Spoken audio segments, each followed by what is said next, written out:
What's going on, everyone? Welcome to another edition of the Victory Life Legacy Spotlight. I'm your host, owner, and founder of Victory Life, Dwight Vick, and today I'm here with a longtime friend, classmate, Hampton High track star legend, someone who really helped me build my program years ago when I had a business called College Prep World. I'm here with Alisha Tucker, University of Maryland Eastern Shore Deputy Athletics Director. Thank you, Alisha, for joining me. How you doing? I'm well, Dwight. Thank you for having me. Oh man, that was an easy decision. That's a long time coming. As I mentioned just now in the intro, you are someone that helped me out. I did used to do symposiums and used to come up here to Northern Virginia from 757. Really thankful for your assistance with just building my brand and also pouring into the young people. You came up actually a few times, came up to Mhm. DC as well when we did something at the Arc out in Southeast DC. So you have a lot of insight, love, wisdom. I love your post on Facebook. You're full of love and insight. So I wanted to make sure, as they say in today's generation, give you your flowers, but also touch on your legacy. Very intriguing legacy because you've been all over from Villanova to Richmond to Norfolk State. You're currently at University of Maryland Eastern Shore. Of course, you're a UVA grad, member of Zeta Phi Beta. I got that right? I don't like messing up You no did. sorority or fraternity. Man, listen, I know how y'all take that seriously. Um, but I would let's have talk. corrected you. I know you would have. That's how you get down.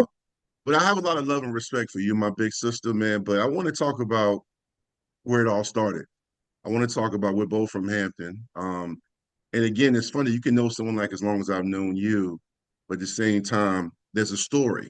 Mhm. Obviously, you were one of the great track runners at Hampton High, and we'll talk about that in a second. But I want to talk about your childhood growing up, man. What part of Hampton did you grow up on? I'm from Shell Road. We moved from Newport News. Talk about your childhood, where you came from, and the foundation of Alisha Tucker.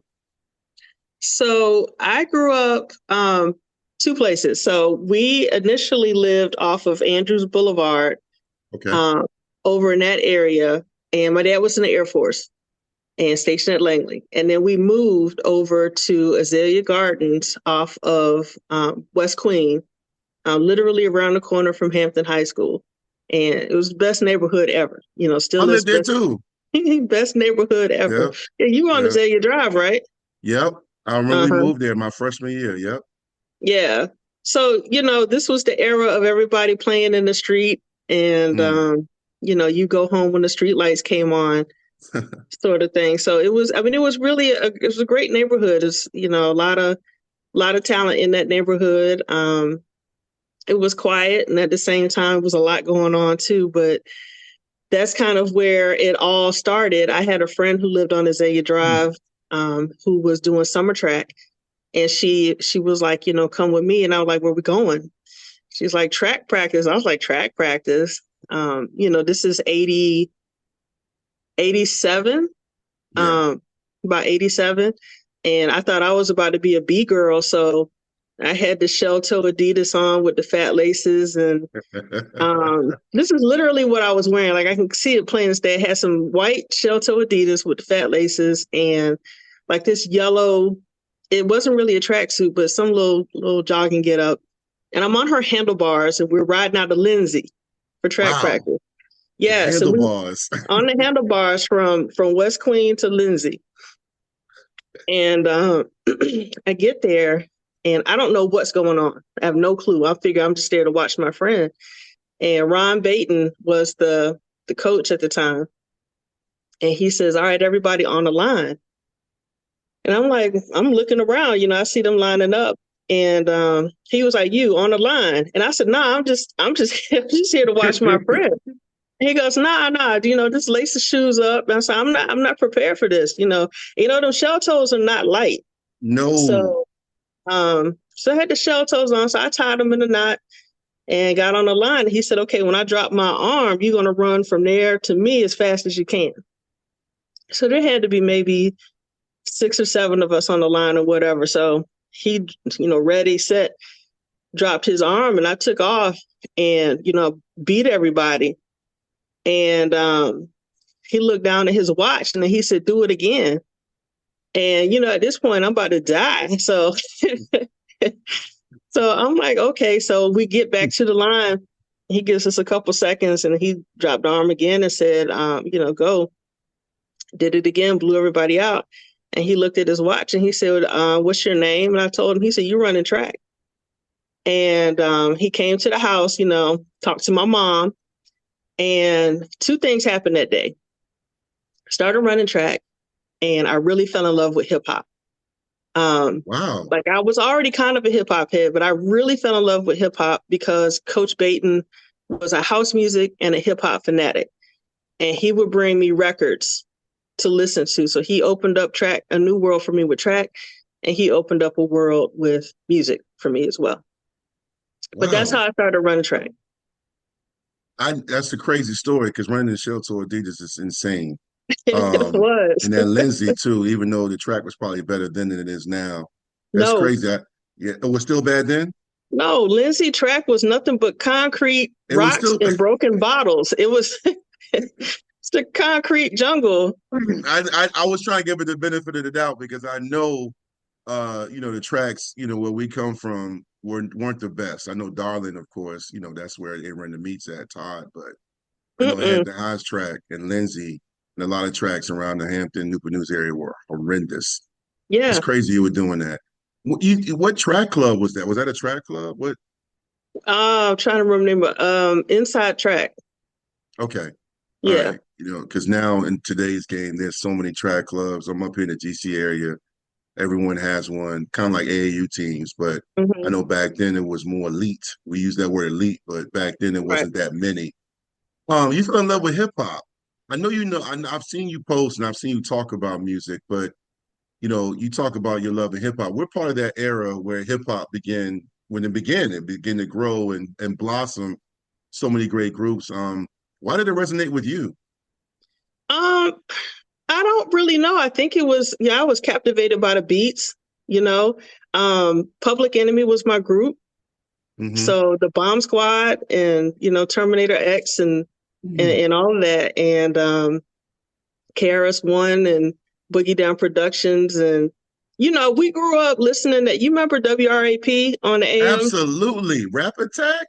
Right, Daddy Yes. Jack Holmes, Yes. so it was always my parents have very diverse musical taste. So we listened to everything from, they call it yacht rock now, Christopher Cross sailing and all of that. But I gravitated towards hip hop. It was like I had to have it, like this, just the Mhm. beat and everything. And that was my warm up music.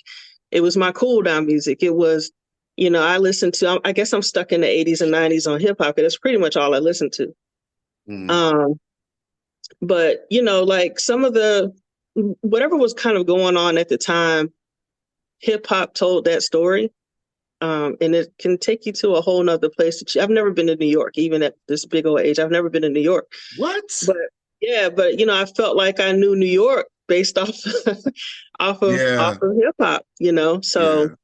because at that time there was no Clips, there was no Missy and Timberland, so there was Mm-mm. really, no sort of local artist or whatever out of VA. So you were either listening to East Coast, New York, or you were listening to West Coast, and then later you got down to down south, and then Yeah. ultimately Virginia and all that other different regions. But it was that's kind of what it was. So Yeah. And you talk about the New York, New Jersey influence because I think, during that time, especially during that time, but even now with Norfolk State and Hampton University right there in our backyard, we had a lot of Northerners coming down for college. And they were influencing the culture as well as that time Virginia Beach used to host Greek Fest. So hmm there was a lot of stuff going on in the 757 in the Hampton Roads region, especially with music and culture. You're right, because I didn't get to New York until I was in my late 20s, early 30s, but I felt like I'd already been there through music and culture. And then, of course, the videos with BET with the emergence of that. right. Uh, but at the same time, Alicia, you talk about your parents, you talk about your family. There's no secret that there's a direct correlation between successful people, not just athletes like you and I, former athletes, but successful people, especially in an area like Hampton and Newport News. I didn't have much growing up, my sister and I, but I always felt like I was loved and always taken care of. I remember my mom washing my uniform and hmm getting me over to Hampton High, even when we moved to Zay Gardens where I could walk sometimes and just taking care of me and always staying on top of me about my plan and my future. Was that the same for you with your family, the foundation? You know, in a different way. So I had a great childhood. Childhood was amazing. I can't even sit here and, I don't know what a struggle was. If we were struggling, I didn't know it. Hmm. My parents were everywhere I was, sort of. Um, Track practice, I could walk, ride my bike, or coach came and picked me up and took us home. Um, but every meet, I look in the stands and either mom and dad were there or mom or dad was there. Nice. Um, and that was, through all the trips to Florida and Minnesota and all these different meets. I don't know how they managed it. I don't know how they made time for it. Um, but I never lacked for support. And it wasn't a situation where anybody sat me down and said, "Hey, this is what you're going to do. This can take you this place, whatever, whatever." I didn't have that kind of communication with my parents. They just supported. They just supported through actions more so than sitting down and saying, "Hey, you're really good at this, and um, this can lead to X, Y, Z." Nobody was having that kind of conversation with me, to be quite honest. It all kind of just fell into my lap, and it worked out. But there was no sort of, my parents were from civil rights era, so it was a lot of actions. It wasn't a lot of, sit down, hand holding conversations. You just kind of get out there and get it, and Hmm. that's what that's what we did. Any athletics in their background? Nobody, they just, no, none of Nah, them ran or did anything? mm-mm. My dad was a sports junkie. He was into um what do you call it? So like he was now they call it the sports communications director. Okay. So, he can run off statistics and all that other good stuff, but he was a backyard athlete. That's kind of how we all start out, but he went into the military. So it's not like Hmm. he went to the military after college, so it's not like he really had time to really do that. He was a field guy, so he would tell us stories about working the fields and all that other good stuff. But he was more interested in statistical sorts of thing. My mom, no, my mom is a pretty demure lady. As the kids say now, very demure, very mindful. But my mom's the ultimate girl. And I felt somewhere in between. Like I was, even when we stayed off Zinzer Road, you remember Kill the Man? We used to play Kill the Man in the Yes, streets. yeah, I did. I played it. I didn't know you played it. Oh yeah, yeah, yeah, yeah. If it was just throw the ball in the air and then run Yes, for your life. So yes. we used to play Kill the Man in the street. And I was that girl that was jumping dirt bikes, and um I wanted to be wherever my brother was. So we're a year and some change apart. I definitely was more athletic than he ever was. And he got all the brains and genius that my dad had. Not saying that I'm definitely not a dumb chick, Right. but he's the guy you can give him computer parts, come back an hour later, and a computer is built. Mm, He's that guy. And he excelled in cross country and sort of distance events, and I was sprints and hurdles and jumps and all that other good stuff. nice. So with sprints and hurdles, you go to Lindsay, you're out there on that concrete track, as Hmm. you mentioned, and I remember that track. I can see it myself right now. Um, where did the transition take place when you got to Hampton? And next thing you know, I'm seeing you when I played football. You guys are running around the track, and then all of a sudden I'm hearing about you setting records and just killing it. But again, back in the day, we were just existing. We were growing up, learning our way, finding our way. So I didn't realize how great you were until you got to the University of Virginia.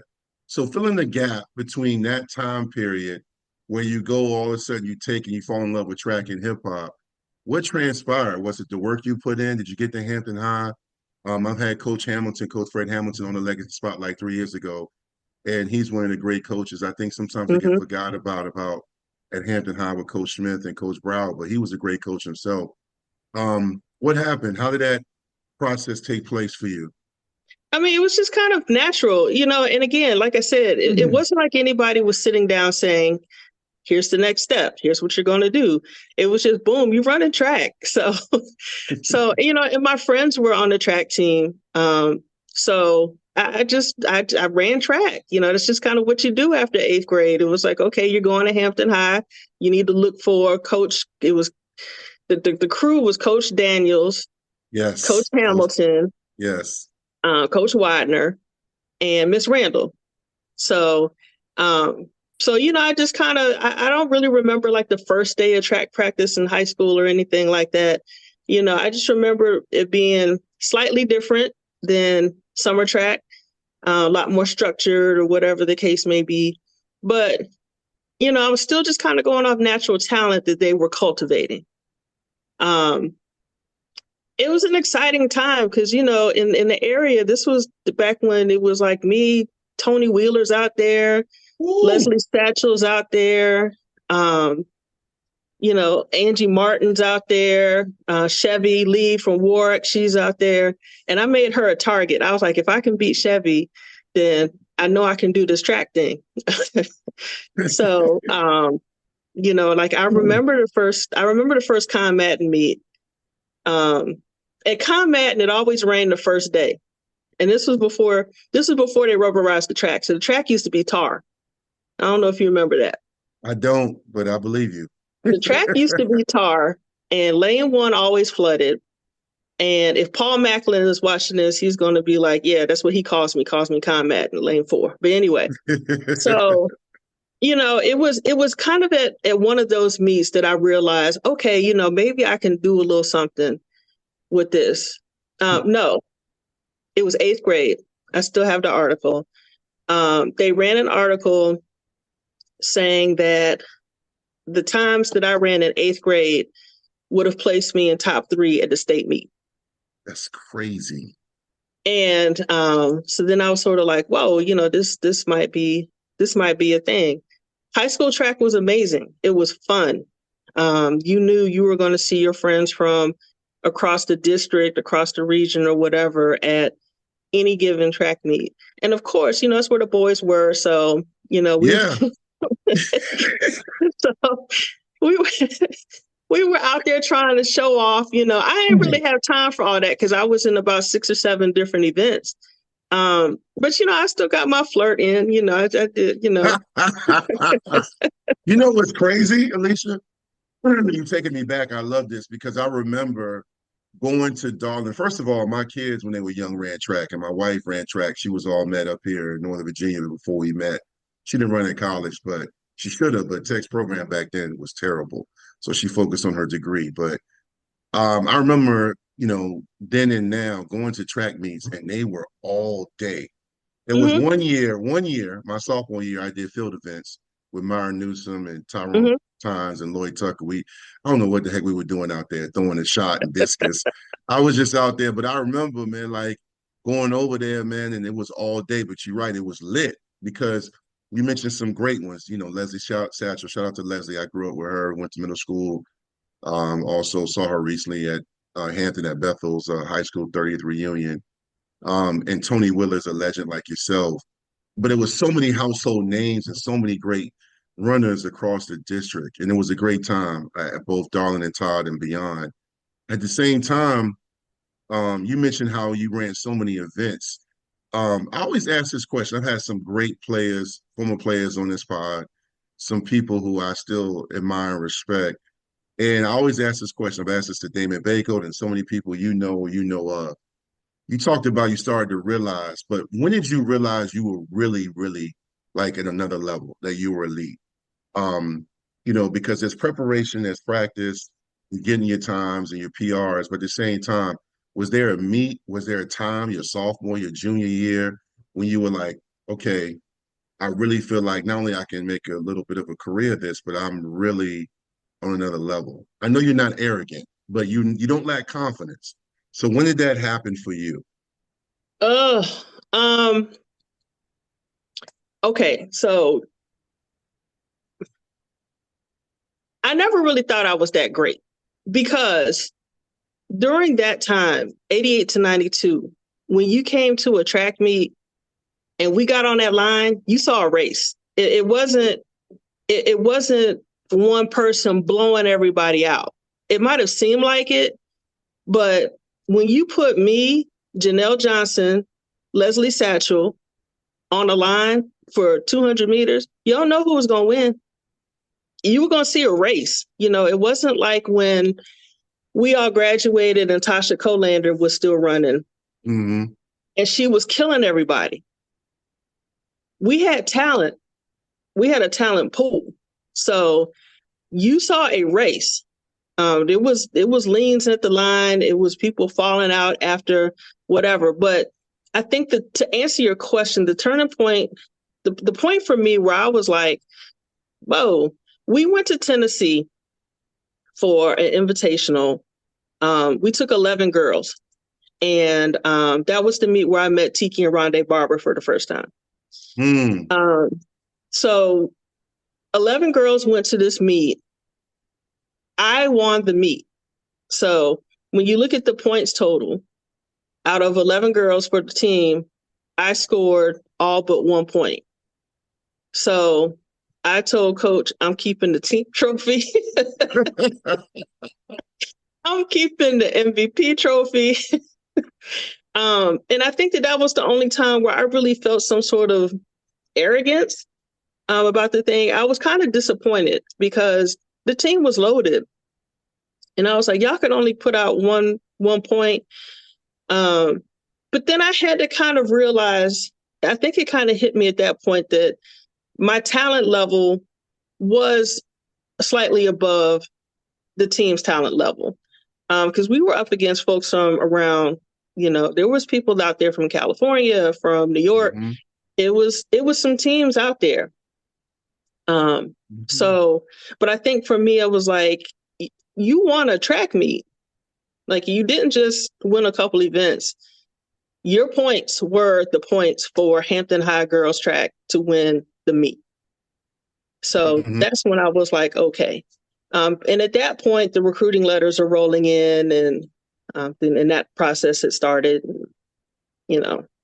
Real quick, what events you mentioned? You sprinted, and there was some meets you did 6 or 7 events. Just touch on what you ran, what events you did. Oh gosh, so indoor it was 60 meters open, 60-meter hurdles, long jump, triple jump, 400 when coach was mad at me, he threw me in the 400. The 4x4, so that's indoor. Outdoor, 100 hurdles, 200, 400 sometimes. Long jump, triple jump, discus, shot. I tried to high jump a couple times. So one time I missed the mat. I missed the mat completely. I cleared the bar, but Dwight, I cleared the bar and I kept going. And when I landed, my feet were still on the mat. The rest of me was on the ground. The whole place was quiet. Then I heard somebody say, "You okay?" And I said, "Yes." And everybody started laughing. But anyway, so that happened. That happened.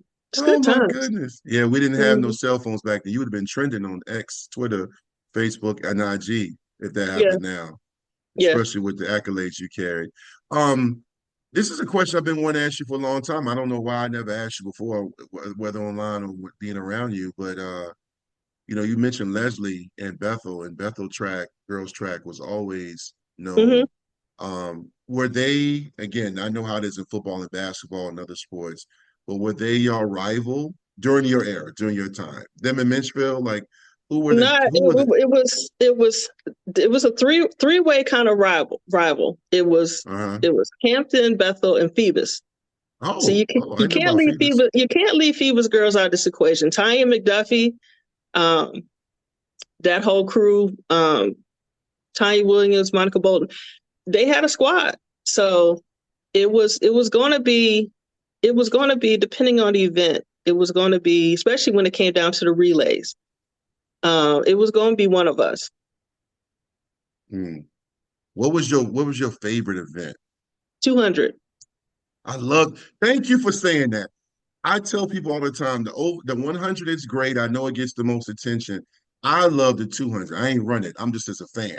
I thought the 200 because I think that curve and you see people get momentum and you have time to gain ground. I love watching the 200. Thank you. So that was your go-to. That was your favorite.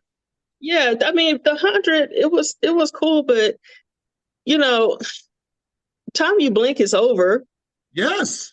And the 100 is all a track is a matter of you're racing for hundredths of a second. So in the 100 meters, it's always a if I had 5 more meters, I could have got her. If my start was better, I could have Mm-hmm. got her. There's just Mm-hmm. so much. You gotta, and you don't have a lot of time to think about it. That gun goes off, you gotta go.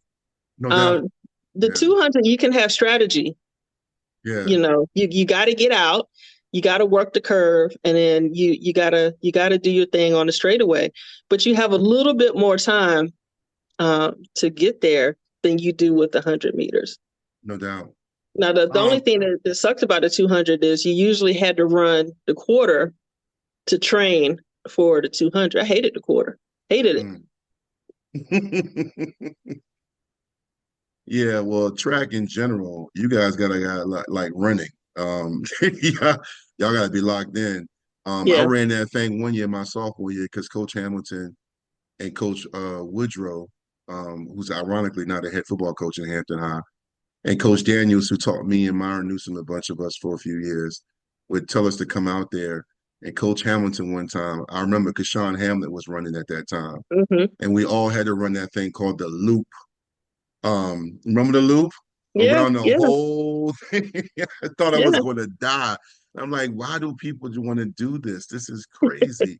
You track people, man, but God bless you and your abilities, man. I So speaking of wanted to your, play football. Coach Mann wouldn't let me. I heard about that. That was true. That was Are you true. serious? Are you Yeah. serious? Yeah. Yeah. Yeah, I don't know. I mean, there was a girl that came out one year. You had already moved on to UVA, but there was a girl that came out there.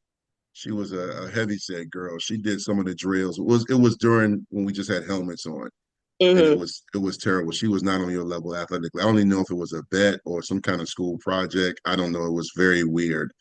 But hey, that shows your toughness. What Coach Man tell you? Not happening.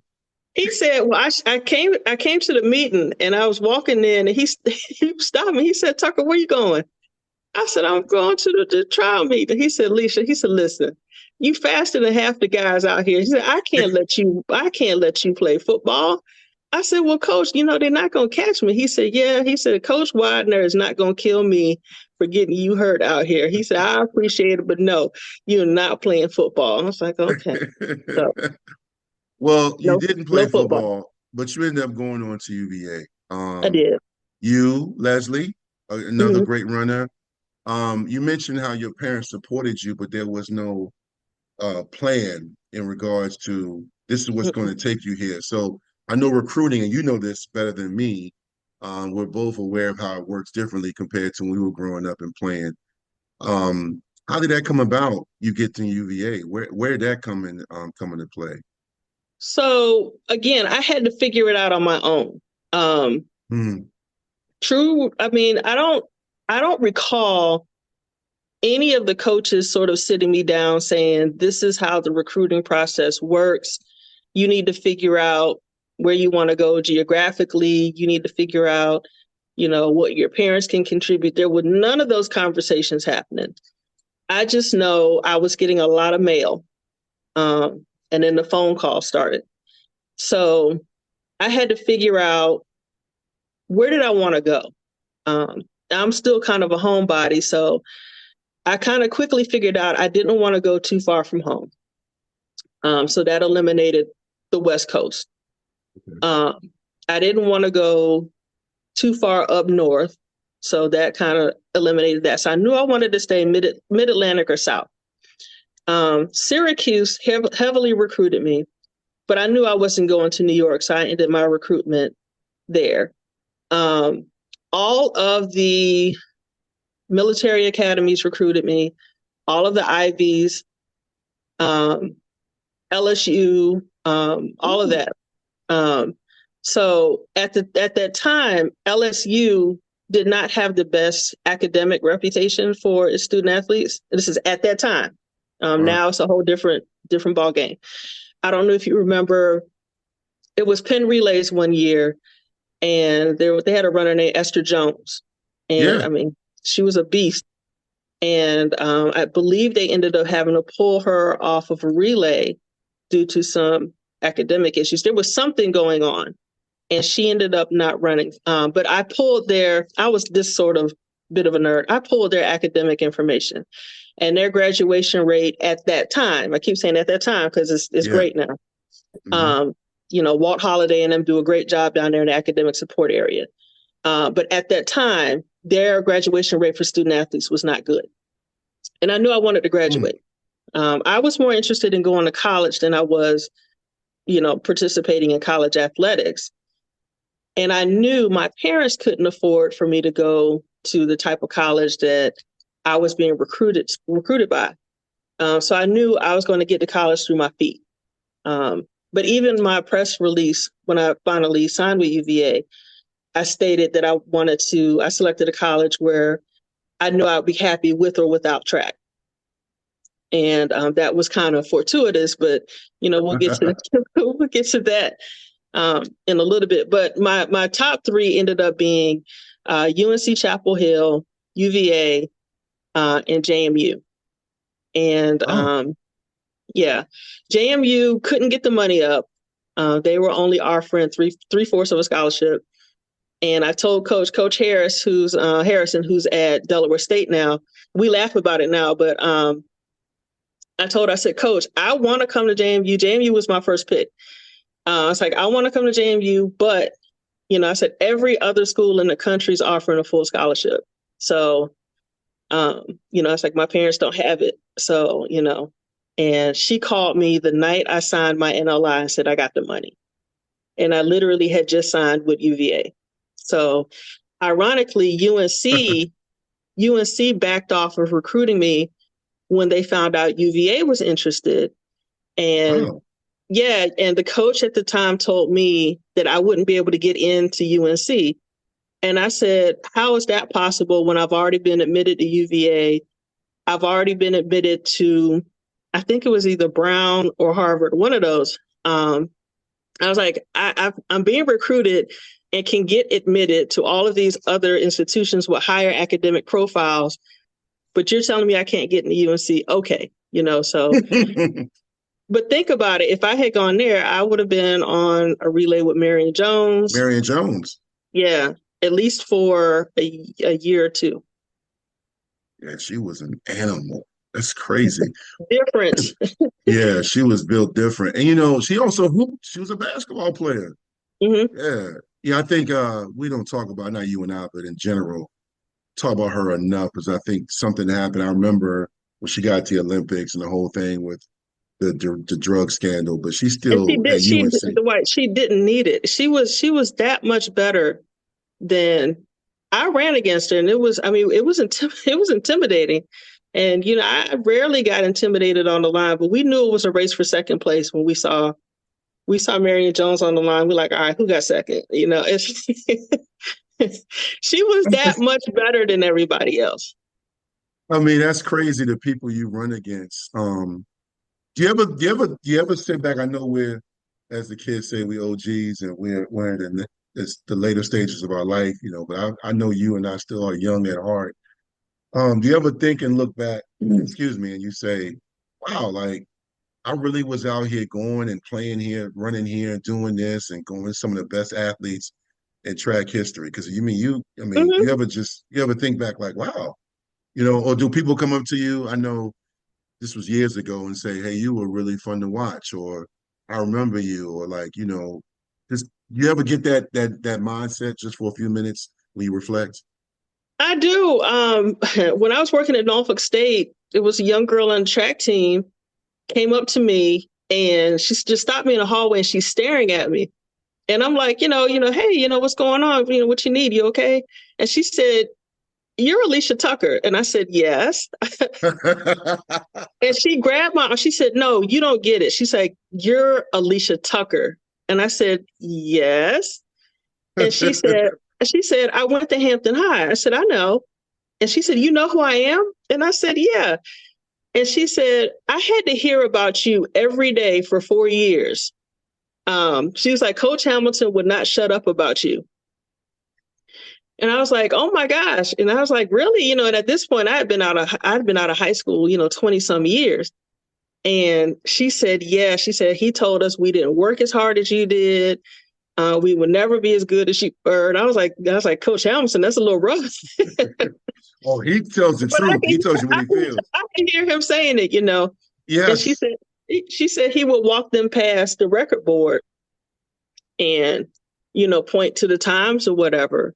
And she was like, you were the standard that it was impossible for us to catch. She was like, you were that ghost in the room all the time. And she would later become my soror, my sorority sister.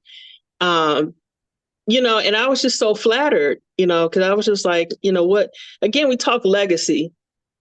And, I never had kids, so what's my legacy? And, she apparently became one of them.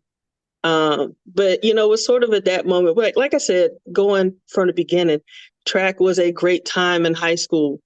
But yeah, when you think about the names that, you competed against and all this other stuff, it's like, wow, I really lined up against these people and held my own. Do I still have records standing at Hampton High? I don't know. I think maybe at one point there was 9. And I think there might still be three or 4. And here we are 30 years later. Yeah. So that's crazy to me. I think it's amazing. And, you reached out to me because, we're good friends. You DM'd me years ago and was like, yo, Vic, why we don't have a Hall of Fame? Yeah. And I was like, man, great question. I don't know. We're one of the few schools in the state that doesn't. Well, fast forward, Justin Villas was on the Legacy Spotlight series I do a few months ago. And we talk all the time. I was home in Hampton during the summer in July, and he told me he was getting ready to start one. And it's a long time coming. Hampton High is the oldest high school in the city and one of the oldest high schools in the state. But I'm going to say this on your Legacy Spotlight, and I can't wait to run this. You better be, when they get to track, because I know they're going to do all the sports, you need to be, and I know it's a lot of great ones, but you better be on that list to get in. Well, I'm going to start using my platform. I know you are humble, but I'm going to use my platform. I got a big following to push that. And it's not an agenda, it's the truth. Because, what you did during your time was legendary. And again, it's so funny because you talk to so many people, as I mentioned, the Bay Coats and Marseille Brown and Elton Brown and all these great people I know and watch perform. We were just growing up competing, and next thing you know, you move on. You were never out there trying to set records, and we didn't have social media. You were just competing and living your life, as you mentioned, out there flirting with the guys at Darling, all the different things, just growing up. And next thing you know, you're at UVA and you're at a great institution and you're running at UVA, and now you're here and your legacy has been cemented. So I appreciate that about you. And I appreciate the fact that it didn't stop there. You get to UVA, and then next thing you know, I love the shirt, by the way. I can see it. Yeah. I couldn't find my victory life. It's okay. I know it's here somewhere, but I was like, I gotta put on for the city. So I'm gonna send you some more. I got some stuff coming in because it's winter, but okay. I got you definitely. As much as you've done to help me build my brand, I do want to touch on before we wrap up. The transition, because one thing you also done well. Your career is one thing athletically. And you and I talked about this because when I used to do symposiums, you were instrumental in coming and talking to the female and male athletes, even non-athletes, about your transitional plan from high school into corporate America. You've done a great job, Alisha, which some people don't do. Some people can't find that next niche. You and Ahmad Hawkins and so many people have found a new avenue to continue to impact the community and players. You work in athletics in a different fashion. And it's important to talk about that because some guys or women get stuck. They kind of get into what I call 13th grade, where they're still talking about, man, back in my day, or coach was hating on me, or the white man, or you know what I mean? But you ain't do that. And just to make sure you graduate, go to Michigan State as an intern in athletic administration. You've been everywhere, Marshall, Richmond, Villanova. I'm reading this because I want to make sure. I remember you mostly at Norfolk State, but talk Hmm. about that transition and life after sports and how you got into all of that because you're in a male dominated profession. Hmm. And that's not easy. We don't have enough time. That I might do a separate legacy spotlight with you and some of my women that are in this field. It's not a lot of y'all, but I've had a few people on, Dorita Radcliffe, who's at University of Arkansas. It's a great job, but it's challenges, but you've been able to make that transition. Touch on how you got into that, because right now you're at the University of Maryland Eastern Shore. But just talk about your times, at these different places and how you got into this field. Yeah, I'll give you the remix. So, hip hop terms, I give you the remix. So, you know, college track wasn't the same as high school track. And I admittedly fell out of love with track in college. It wasn't fun anymore. I was hurt all the time, but I made best use of 4 years of free school. Mm-hmm. I got involved in student government. I got involved with things related to athletics, but not necessarily activity related. So I got to know the administrators. Craig Littlepage, who was senior associate at the time, later became, the GOAT AD. I consider him a mentor. So I graduated and had zero clue what I wanted to do as a profession. Because again, at that time, nobody was having conversations with athletes about career development, resume writing, anything sort of that. And I felt like, well, I went to the University of Virginia. I'm supposed to come out and have this amazing job because I went to UVA. It didn't work out like that. I was working at a call center. Shout out to West Teleservices in Fox Hill. Everybody worked. I posted about that a few months ago. Everybody worked at West. Everybody worked there at some point. But anyway, I was like, this ain't it. This ain't it. I had a good friend who passed shortly before her 25th birthday. And I read her obituary and I read everything that she had accomplished. And we're the same age. And I was like, I am spinning my wheels. This stops today. So I reached back to Coach Littlepage and I said, look, I don't know what's going on or what I'm doing. And he said, well, you need to figure out what you're passionate about and make it a career. He said, what do you want to do? I said, I want to do what you do.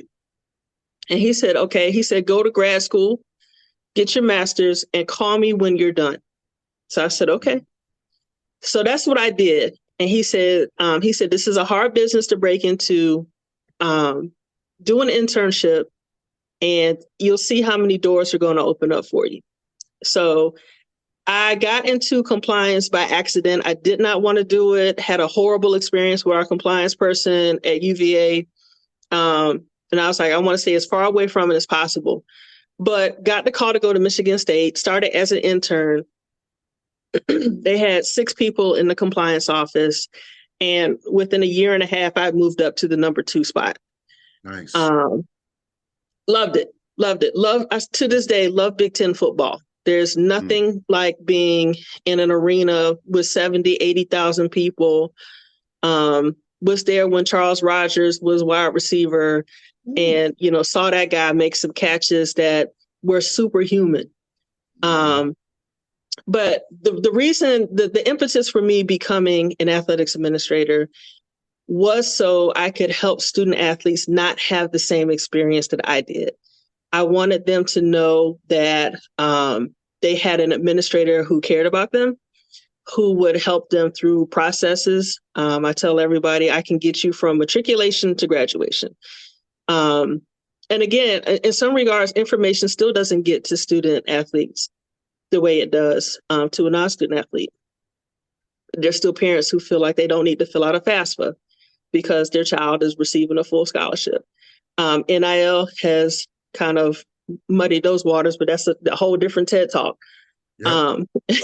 Whole different TED Talk. You ain't lying. Being an influence on these student athletes was the reason why I wanted to become an athletics administrator. And I've got student athletes. Norfolk State was, I think, my quote glory time. And I've got student athletes from there who can still call me auntie. And to this day will still call me for any sort of life event. They need That's advice dope. about something. They call me. One called me the other day and was like, "Hey, a divorce attorney." And I was like, "Why are you calling me?" And he was like, "You always help me out. You were who I called when I had a problem when I was in college." So No doubt. he was like, "You were the first person I thought to call now." And I was like, "Well, yeah, I do know. I do have a friend who's an attorney. So, here's that information." So I'm sorry he's getting divorced, but I'm glad that he has you. yeah, That's sad, but at the same time, it's part of life. And God bless you for being that person. That's really yeah. dope. I always say least love the kids, like Marty Mark, but um, but that really is why, but my why at the end of the day is the student athlete. It's I've had my experience, good, bad, or ugly. And I think that everything I went through has helped me be able to communicate that to these kids. Because there's nothing that they can tell me that I can't say I didn't go through. Been through a career-ending injury, Mm, been through a recruiting process, been through having a scholarship revoked, been through. So my been through helps these kids get through. yeah.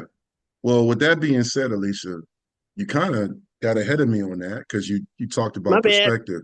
No, it's okay. This is your legacy spotlight. I'm highlighting your journey, the good, the bad, the successes.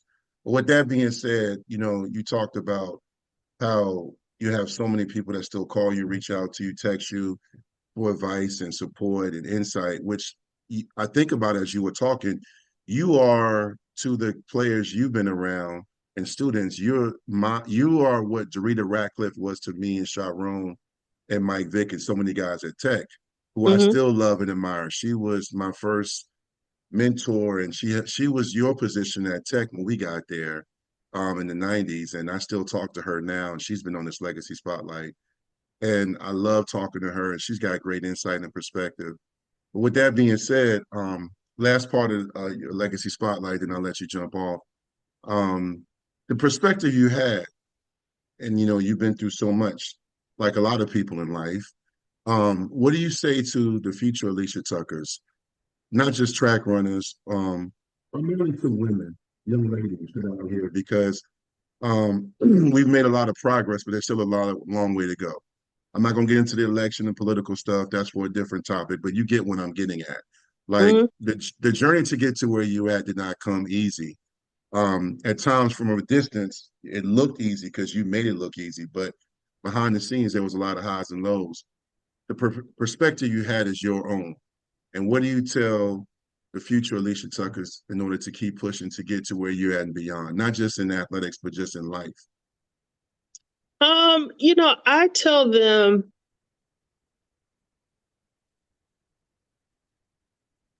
be brave, be outspoken, um, use your voice, find your voice and use your voice, build a network, build a real network, not just people who are going to blow smoke and tell you that you're great and you're wonderful and you're special and all that other stuff. Get you 3 or 4 that's going to keep it beyond 100% with you, and make them your A1 day ones. Put the work in. Find your passion early and pursue it. Um, don't be afraid of being um, don't be afraid of being excellent.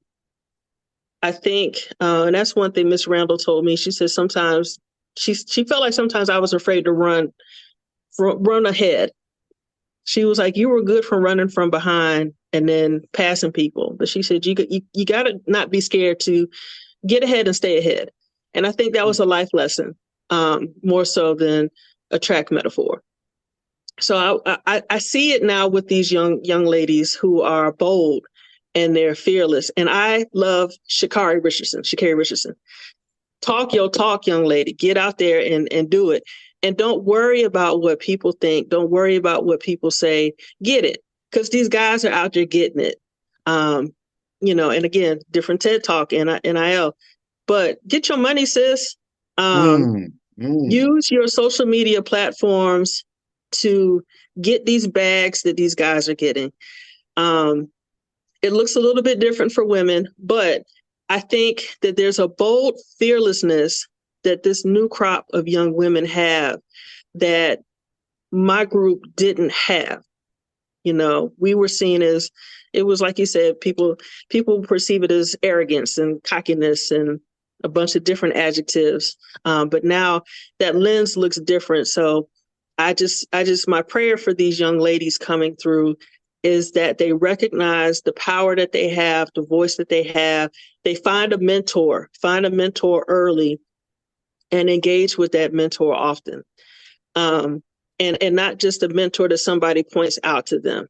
A mentor, I feel like holistic development of a mentor works so much better than just pointing at somebody and saying, ask that person to mentor you. Because you might not have a doggone thing in common with that person. But find a mentor, be fearless, find your voice, use your voice, and don't be afraid to get ahead and stay ahead. Well said. Well said, and so true. That's very powerful. And thank you, Alisha, for jumping on. As always, you drop gems, and I know we didn't touch on everything I wanted to because you brought up NIL and some of the other stuff, but I'm already my brain is always spinning. Some of that's my ADHD, some of that's just my creativity. But I want to get you back on along with a few other people, maybe Rock Kroon, because I have a vision for a legacy spotlight talking about some of the things you've seen from your career perspective with today's sports, the good and the bad, because it's coming up more and more. I was in a Twitter space last night and they were talking about NIL and it's just big business now. You talk about the Big Ten and all this, but we'll get into that later. But I want to say thank you, excuse me, on behalf of so many people that watch you run, that you've impacted at the different universities you've been at. I can't wait to run this. For those watching, continue to subscribe to this channel, continue to support the Victory Life movement to see great interviews like Alisha's. Alisha, I can't thank you enough. And I do want to make sure I keep saying it. You are a Hall of Famer. I can't wait for when that eventually happens. And also, I want to say, again, I've said it several times, but thank you again. When I started my movement, College Prep World, I reached out to you. You came up. I gave you what I had. You were like, yo, I'm going to do this for free. And people like you are a blessing. So thank you so much for impacting the lives of the youth. You are similar to me in the fact that we pour into other people. And I appreciate you more than you know. And to those that support the Victory Life movement, I say thank you.